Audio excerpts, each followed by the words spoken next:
¿Qué tal, compañeros? Muy buenas tardes. Con el gusto de saludarlos nuevamente a través de este medio, deseándoles lo mejor y solo lo mejor, así sea. Vamos a continuar nuestro estudio de Sagrada Escritura, ahora en el Evangelio según San Mateo. Y bueno, pues antes de entrar en materia, vamos a hacer nuestra oración. Es muy importante que nosotros, como verdaderos cristianos, sigamos pues en esa imitación de Cristo, según el Evangelio de Lucas, que gusta mucho por la oración. Nosotros pues naturalmente vamos a entrar en este proceso con toda la intención de pedirle al Señor que nos envíe su Espíritu Santo para poder entender lo que nos quiere decir a través del Evangelio de Mateo, ya que nuestra vida está condicionada precisamente para llevar a cabo un apostolado, un ministerio, una misión, y que muy probablemente no hemos comenzado. Por eso es importante que en esta oración le pidamos al Señor ese discernimiento que nos ayude para poder saber cuál es nuestra misión aquí en la vida. Y al mismo modo también le damos gracias por todos los beneficios que hemos recibido, entre ellos pues el don de la vida. Lamentablemente pues con esta dichosa pandemia muchos hermanos nuestros han perecido, Dios los tenga en su santa gloria. Pero de igual modo pues también vamos a pedirle perdón por las faltas que hayamos cometido de manera voluntaria o involuntariamente. Ya San Pablo fue muy claro cuando dice que ese Espíritu Santo de Dios que reside en nosotros, pues reside en vasijas de barro. Esa analogía que hace Pablo, pues es muy atinada, porque nosotros como seres humanos somos frágiles. Y bueno, la liturgia que la oración nos propone el día de hoy, recuerden que estamos en este tiempo pascual, es un tiempo de felicidad y de dicha, porque Cristo ha vencido la muerte. Y con ello pues nos trae muchísimos beneficios para cada uno de nosotros. Vamos a orar, los invito pues que en este espíritu de recogimiento, de paz, nos entreguemos al Señor a través de la oración con las mejores intenciones. Decimos en el nombre del Padre, del Hijo y del Espíritu Santo. Amén. Dios nuestro, que por la resurrección de Cristo nos restituyes el derecho de entrar en la vida eterna. Fortifica la fe y la esperanza de tu pueblo, para que esperemos siempre confiadamente la realización de todo aquello que nos tienes prometido. Por nuestro Señor Jesucristo, tu Hijo, que vive y reina contigo en la unidad del Espíritu Santo y es Dios por los siglos de los siglos. Amén. El Señor nos bendiga, nos guarde de todo mal y nos lleve a la vida eterna, así sea. Pues bien, vamos a comenzar nuestra clase rápidamente. Y bueno, pues yo creo que cada uno de ustedes ya tiene su manual de San Mateo. Y en esta ocasión nos vamos directamente a la página número 10. Ya prácticamente ansío entrar de lleno a estudiar cada uno de los capítulos del Evangelio, pero bueno, como yo les he explicado, es muy importante que tengamos los presupuestos para poder entender el Evangelio. Así que bueno, lo que estamos haciendo ahorita es como tomando toda esa información, documentándonos sobre la génesis del Evangelio, es decir, cómo fue que se formó, cuáles fueron las razones, o sea, toda esta introducción que venimos haciendo es para que nosotros podamos entender pues el contenido del Evangelio, así que no se desesperen. De hecho, hoy quiero ver nada más 2 puntitos para poder entrar ya de lleno al Evangelio. Y vamos a comenzar con el capítulo 1 y capítulo 2 de Mateo, que ahí se contiene lo que nosotros llamamos el Evangelio de la infancia de Jesús. Pero bueno, vamos a leer estos 2 puntitos para que nos quede más claro todavía. En la página 10, en el punto número 2, se nos habla de la dimensión literaria. Sobre otras cosas, lo que se pretende aquí es dejar en claro cuál fue la metodología que utilizó el autor sagrado para escribir su Evangelio. Entre otras cosas, cuáles fueron sus fuentes, cómo es que va desarrollando su narración, ¿verdad? Muy, muy a la costumbre de aquella época. No nos vamos a detener ahí porque sería muy engorroso para nosotros, pero sí es importante sobre todo dejar en claro sus fuentes, cuáles fueron las fuentes del autor del Evangelio de Mateo. Lo primero que vamos a ver aquí dice, estoy en la página 10, casi el último párrafo, dice en el inciso A, desde un punto de vista literario, Mateo hace una síntesis a partir fundamentalmente de dos proyectos anteriores. Primero, Evangelio de Marcos. Segundo, la llamada fuente Q. A ver, vamos a ponernos de acuerdo y vamos recordando un poquito. Yo les he dicho que los tres evangelios, Marcos, Mateo y Lucas, son los llamados evangelios sinópticos. Estos evangelios, cuando nosotros los tenemos en paralelo y los estudiamos, inmediatamente salta a la vista que hay pues totalmente una copia, diríamos, incluso de manera literal en algunos pasajes, que de pronto uno llega a pensar, bueno, pues, ¿quién le copió a quién? Un ejemplo de la vida cotidiana, ¿no? Cuando éramos niños, estábamos en la primaria y que de pronto pues no hice la tarea. Lo primero que hacíamos es buscar al niño más aplicado, al que nunca le faltaba la tarea, e inmediatamente, oye, pásame la tarea. Y rápido, en menos de 20 minutos, hacíamos una copia de lo que él había hecho. Incluso no teníamos ni el cuidado de cambiar las palabras, ni ponerle acentos. Entonces el documento era una copia auténtica. De tal manera que el maestro, astuto por supuesto, a la hora de comparar el material, lo primero que decía, a ver, venga fulanito y manganito. ¿Y qué era lo que decía? A ver, por favor, dígame quién le copió a quién. No, es que no había excusas. Evidentemente, ahí estaba todo. Y bueno, pues ya, no quedaba más que sí, efectivamente, pues yo le copié, bueno, ahí había un problema, ¿no? A lo que yo quiero llegar es que precisamente Mateo, Lucas en su momento, van a beber de una fuente común. Esta es Marcos. La segunda fuente común es la llamada fuente Q.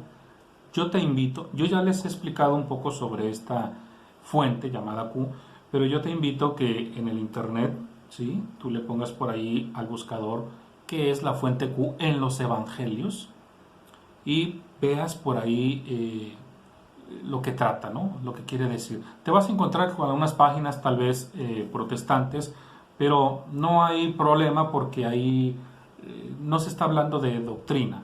Ahí es sobre todo una cuestión histórica que se va a ver, y obviamente pues ahí tú puedes ver lo que se define como la llamada fuente Q, que no es otra cosa que lo que estamos diciendo, ¿sí? La fuente Q, ¿qué es? Así, a lo llano. Dichos y hechos de Jesús en boga de la gente de aquella época, que de alguna manera circulaba como escritos sueltos, por así decirlo. Y obviamente Mateo conoce esta fuente. Mateo conoce este documento, por así decirlo, pero también ya tiene otro precedente que es el de Marcos. Entonces, cuando se va a sentar a su escritorio a escribir su evangelio, el autor del evangelio de Mateo, pues obviamente tiene a Marcos, tiene la fuente Q, pero además tiene otra fuente.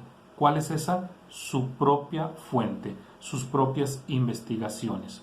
Una de ellas, pues, lo que yo les estoy mencionando hace un momento, el llamado Evangelio de la Infancia, es decir, el capítulo 1 y el capítulo 2 de Mateo, en este caso son una novedad, porque Marcos no lo tiene.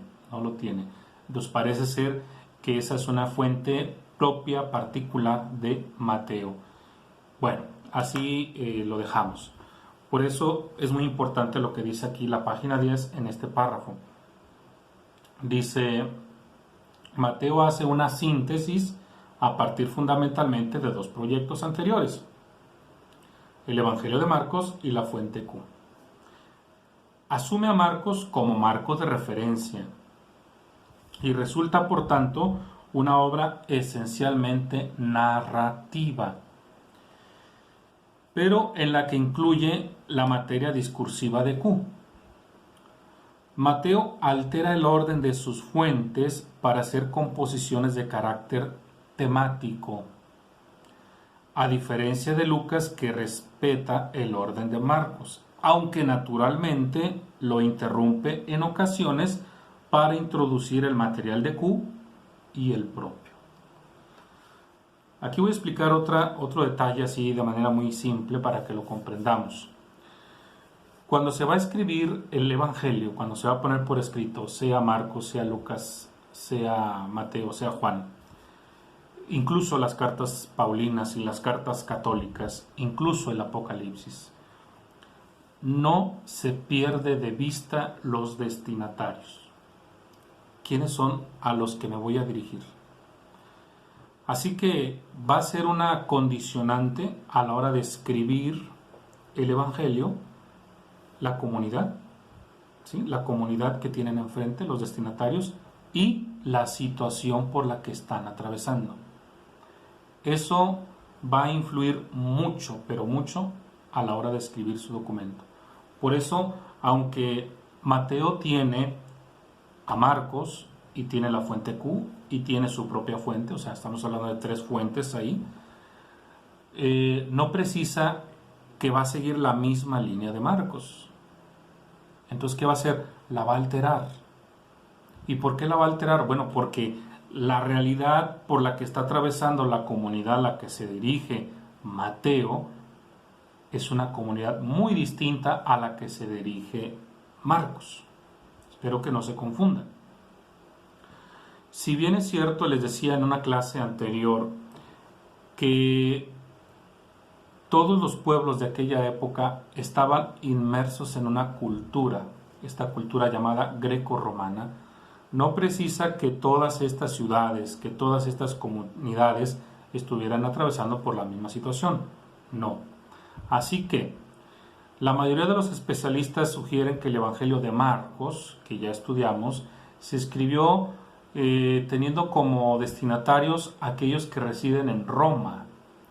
Así que Roma dista mucho de Siria. Así que geográficamente están súper contrapuestas.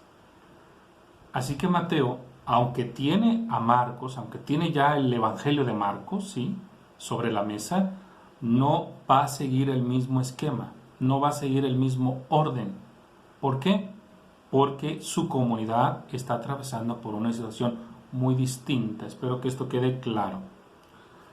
Bien, de aquí me voy a brincar a la página 13, o ya casi a la página 14, porque voy a hablar de la estructura del Evangelio de Mateo. Voy a hablar de la estructura para que, bueno, ya teniendo estos presupuestos, podamos entrar ya de lleno a estudiar el capítulo 1 y el capítulo 2 del Evangelio de Mateo, si nos da oportunidad. Bien, en la página 13 comienza el tema de la estructura y en la página 14 ya viene el desarrollo. Dice: Mateo compone cuidadosamente su Evangelio, pero resulta más difícil de captar la estructura de la obra en su conjunto. Es un tema discutido. ¿Qué quiere decir esto? Bueno, que a fin de cuentas lo que tenemos nosotros aquí, incluso en nuestras Biblias escolares, que se nos propone una estructura, a fin de cuentas no es más que una teoría o una hipótesis de los editores, de cómo probablemente el autor sagrado esquematizó su libro. Ahora, dicho de paso, sabemos perfectamente bien que en la antigüedad no se escribía como hoy. Es decir, de aquí para acá, este va a ser la introducción, de aquí para acá va a ser mi primer capítulo, de aquí para acá mi segundo capítulo. No, era una escritura continua. Por lo tanto, no se tenía incluso ese cuidado de decir punto y aparte. No, tampoco. Esto es obra de los especialistas, los exégetas bíblicos, que de alguna manera, al hacerle un análisis interno al documento, ven los pegues y van haciendo como apartados. Entonces dicen, de aquí para acá, como ya cambió la idea, puede ser que entonces aquí sea otro capítulo. No sé si me estoy dando a entender, pero no precisa que el autor nos haya dejado su esquema, no, eso no lo tenemos. Por eso dice que este es un tema muy discutido, y luego dice más adelante, vamos a estudiar las opiniones más representativas, o sea que hay más de una. Sin embargo, aunque nos proponen dos, aquí está la primera y acá está la segunda, yo me voy a abocar a la segunda, que es la que más ha influido en el estudio del Evangelio de Mateo en la actualidad. En la página 14, pues, al final dice, estructura basada en los 5 discursos. ¿Qué dice aquí? El autor que más ha influido en la investigación sobre la estructura del Evangelio de Mateo es un teólogo protestante, diríamos. Las iniciales BW significa Benjamin Wisner Bacon, ¿sí? Él sería el que propuso esta estructura en 5 libros o 5 discursos. Dice, considera que Mateo depende de Marcos y Q. Voy a la página 15, primer párrafo. Hace una estructura totalmente diferente y propia. El dato de partida y fundamental es la existencia de 5 discursos. ¿Qué quiere decir esto? Que este autor del siglo pasado, este especialista, este teólogo, se dio la tarea minuciosamente de leer completísimo el Evangelio de Mateo, ahora decimos 28 capítulos, se dio la tarea así como con una lupa de ver dónde estaban los cortes y llegó a identificar que hay 5 bloques o 5 discursos. Es lo que está diciendo aquí. Por eso dice, concluye que Mateo consta de 5 libros, cada uno de los cuales comporta o se conforma de una sección narrativa seguida de un discurso. La sección narrativa sería como la sección introductoria, para que se entienda más o menos. Y que concluye con la frase estereotipada o que se repite mucho, entre comillas dice, y sucedió cuando Jesús terminó estas palabras. Vamos a abrir nuestra Biblia rápidamente. Vamos, por ejemplo, a buscar esta frase, esta que dice, y sucedió que Jesús terminó este discurso. Vamos a buscarla. La primera, aquí, Mateo capítulo 7, versículo 28. ¿Qué dice? Cuando Jesús terminó este discurso, la gente se quedó admirada de su enseñanza. Entonces, de aquí hacia atrás, ese sería un libro. Y comenzamos otro discurso y nos vamos hasta el capítulo número 11, versículo 1. Cuando Jesús acabó de dar instrucciones a sus 12 discípulos, se fue a enseñar y a proclamar el mensaje en los pueblos de la región. Pues aquí está el número 2. Y luego nos vamos al capítulo 13,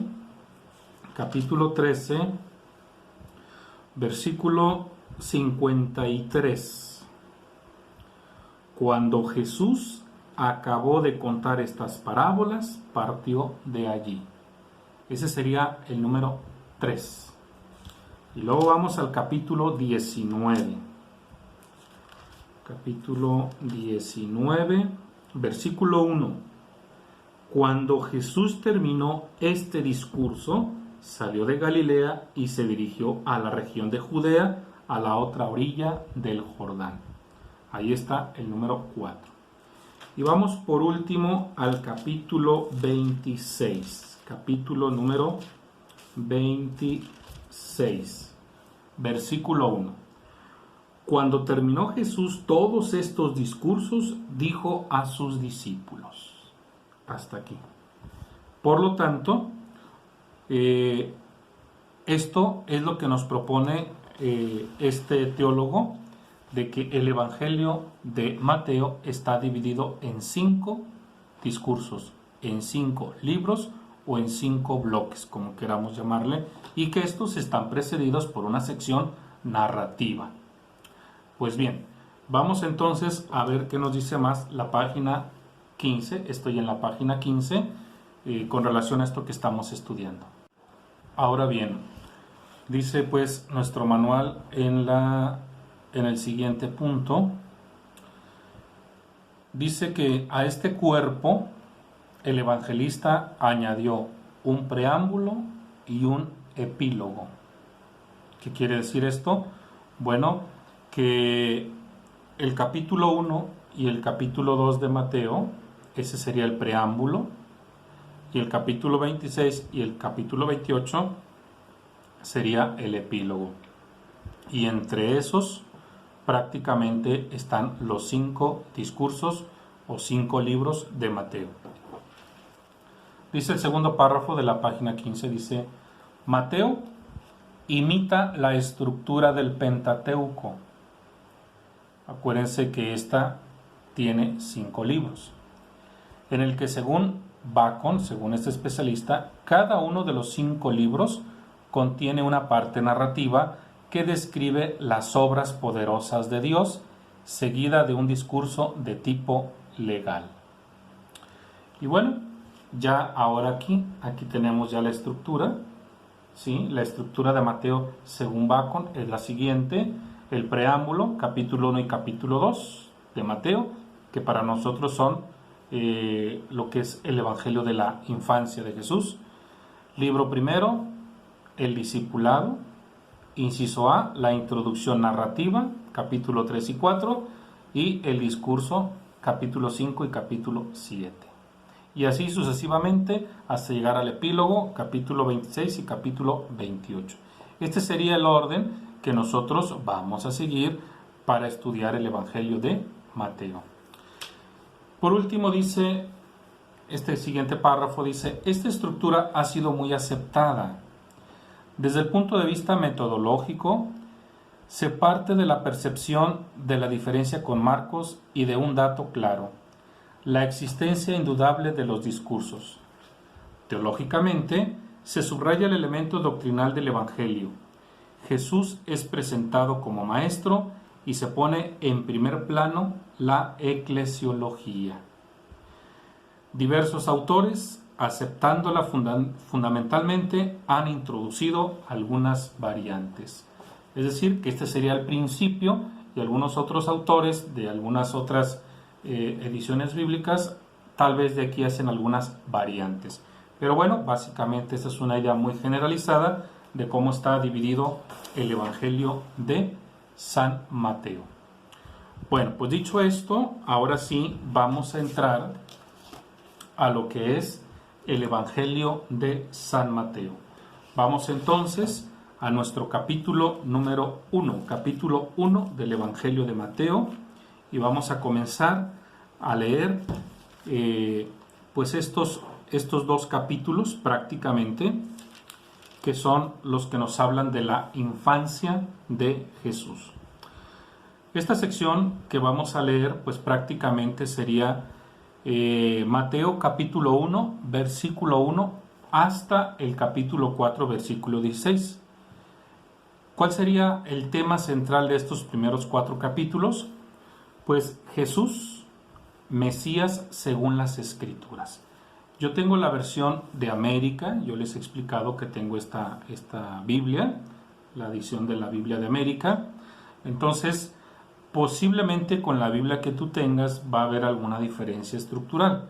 Pero bueno, yo te estoy diciendo, del capítulo 1 al capítulo 4, estos 4 capítulos tienen un alcance netamente cristológicos. Entendamos pues que el autor sagrado va a tratar de responder, vamos a ponerlo así, a un cuestionamiento. ¿Quién es Jesús? Entonces, a lo largo de estos 4 capítulos va a responder quién es Jesús. Claro, para nosotros, cristianos del siglo XXI, no hay ninguna duda en absoluto. Jesús es el Mesías. Jesús es el Hijo de Dios. Jesús es el Todopoderoso. Jesús es el Salvador, etc. Sin embargo, recordemos que el autor sagrado tiene a unos destinatarios que en su mayoría son judíos, pero también hay paganos. Entonces su mensaje tiene que ir como hilvanado para estos dos grupos. Por eso es muy importante que nosotros analicemos cada una de las perícopas. Entre el capítulo 1 hasta el capítulo 4, versículo 16, en la Biblia de América nos vamos a encontrar con 8 perícopas. 8 perícopas. Yo quisiera, bueno, miren, yo aquí les voy a mostrar, a ver si alcanzan a ver. Mi Biblia prácticamente está toda rayada. O sea, yo te invito que tú también pongas ahí algunos apuntitos en tu Biblia. No pasa nada si tú la estás ahí haciendo algún apunte porque pues, es para tu mayor conocimiento. Entonces, si tú le cuentas, por ejemplo, voy a leer ahora las cuántas perícopas tenemos. Mateo capítulo 1, versículo 1 hasta el versículo 17, ¿sí? Prácticamente ahí es una perícopa. Del capítulo 1, versículo 18 hasta el 25 es otra perícopa, ya van 2. Capítulo 2, versículo 1 hasta el versículo 12 es otra perícopa, ya van 3. Del capítulo 2, versículo 13 hasta el versículo 23 es otra perícopa, ya van 4. Capítulo 3, versículo 1 al versículo 12, esa es una perícopa. Ahí ya van, ahí es la primera del capítulo, ya va una. Y luego, del versículo 13 del capítulo 3 al 17, ya van 2 perícopas. Brinco al capítulo 4, versículo 1 al versículo 11, ya van 3 perícopas. Y del versículo 12 al versículo 16 del capítulo 4 son 4 perícopas. Entonces, del capítulo 1 al capítulo 4 de Mateo, contamos 8 perícopas en la Biblia de América. Vuelvo a aclarar. ¿Cómo vamos a ir estudiando nuestro evangelio? Bueno, en la medida de lo posible vamos a ir estudiando cada perícopa y la vamos a ir explicando para que se entienda. Explicarla desde el sentido que le dio el autor sagrado. ¿Cuál fue la razón por la que escribió esto? ¿En qué se fijó aquí? ¿Por qué no se fijó acá? Etcétera. Entonces, esto es muy importante para que pues, nosotros podamos entender pues el evangelio. Así que en el capítulo 1, versículos del 1 al 17, ¿cuál es la novedad que trae Mateo a diferencia de Marcos? La novedad que trae Mateo a diferencia de Marcos es que este incluye una genealogía. Yo les voy a mandar un apunte sobre la genealogía, el concepto de la genealogía en el mundo hebreo, en el mundo judío, cuál era la razón. Pero yo quiero que más o menos pongamos un ejemplo. Pues, ¿qué será? En el México pasado, no voy a especificar un siglo, pero en el México pasado, cuando escuchábamos que alguien, vamos a poner el ejemplo, ¿no? Que la hija le va a decir a la mamá o a los papás, me voy a casar. Por ejemplo, en época de la colonia.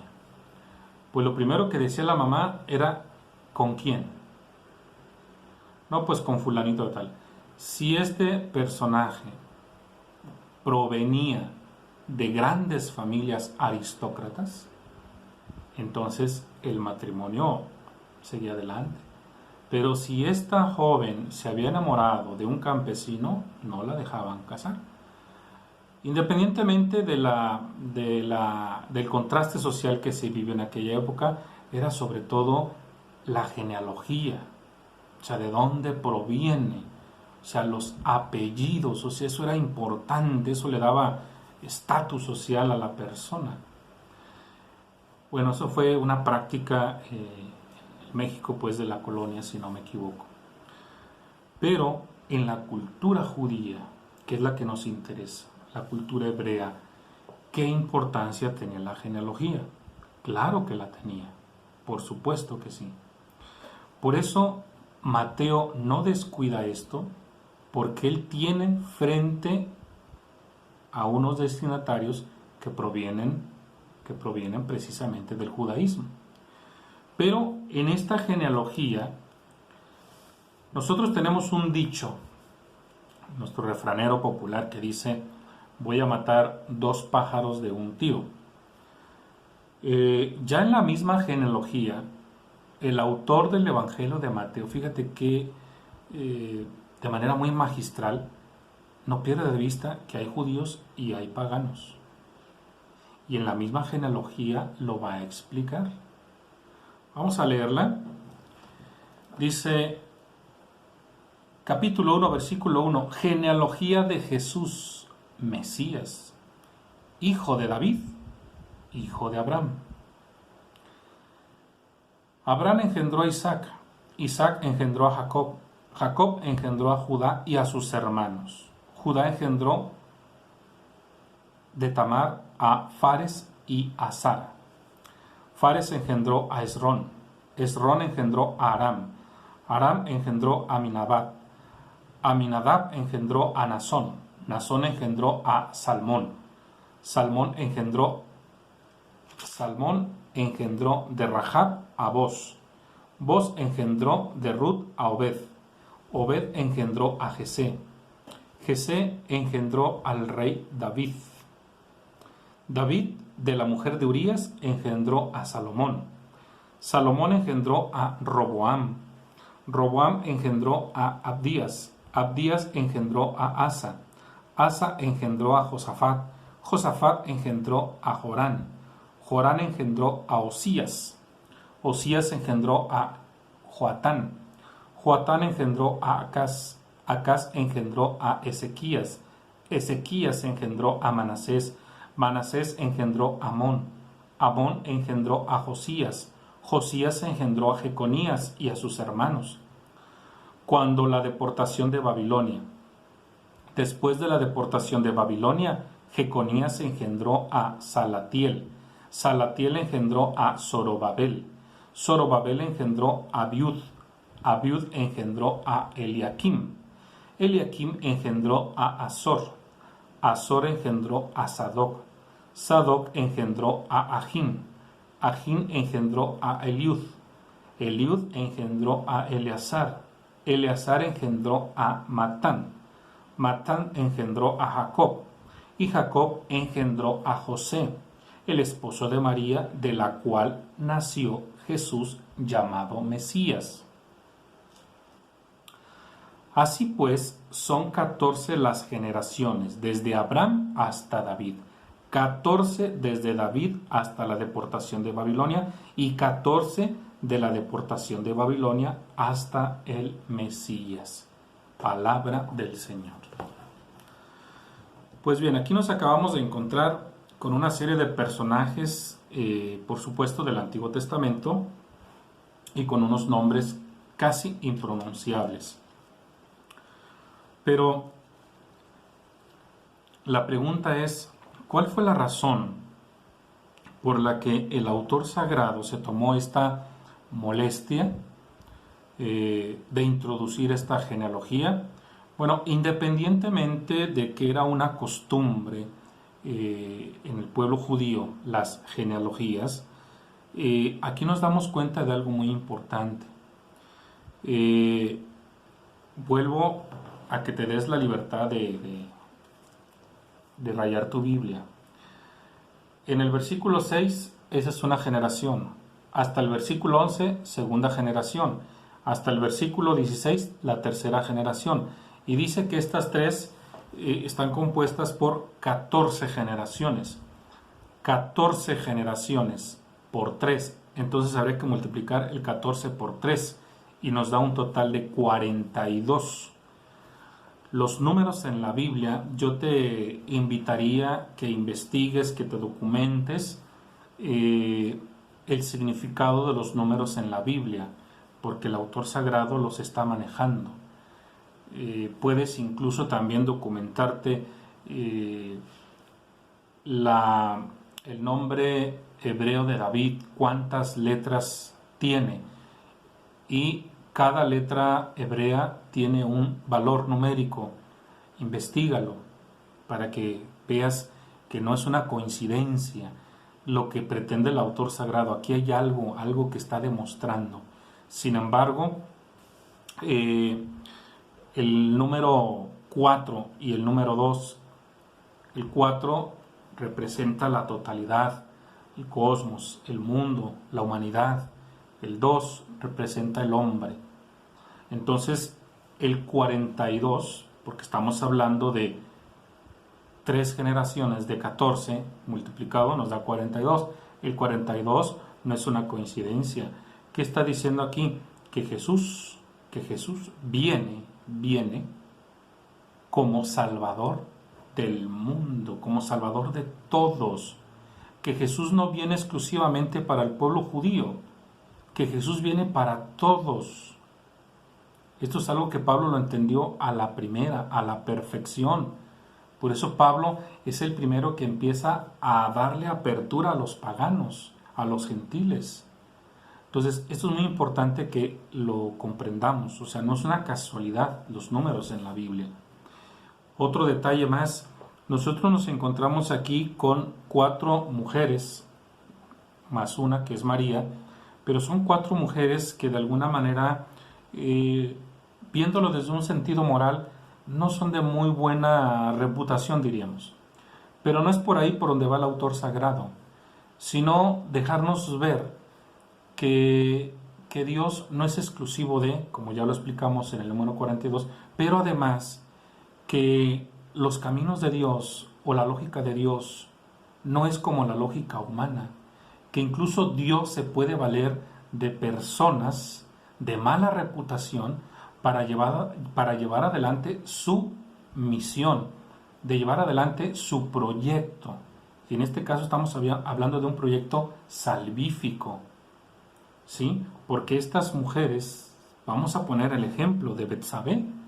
Betsabé, a fin de cuentas, fue una mujer que, independientemente de que David era el rey, pero pues fue una mujer que se dejó seducir.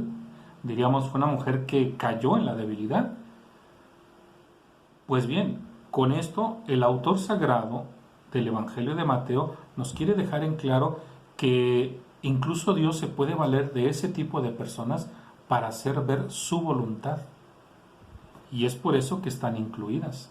Porque recuerda que el autor sagrado del Evangelio de Mateo, frente a él, tiene paganos. Y que estos podrían sentirse a lo mejor desfavorecidos. Y con esto ya el autor les está dando la oportunidad de que piensen y reflexionen y que vean cómo fue que Dios incluyó en este proyecto salvífico a personas que, según la sociedad de antaño, no eran bien vistas, incluyendo María.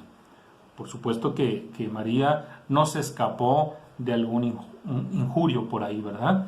Pero esto es lo que pretende el autor sagrado dejar en claro aquí, pues, que efectivamente Dios no sigue la lógica del hombre.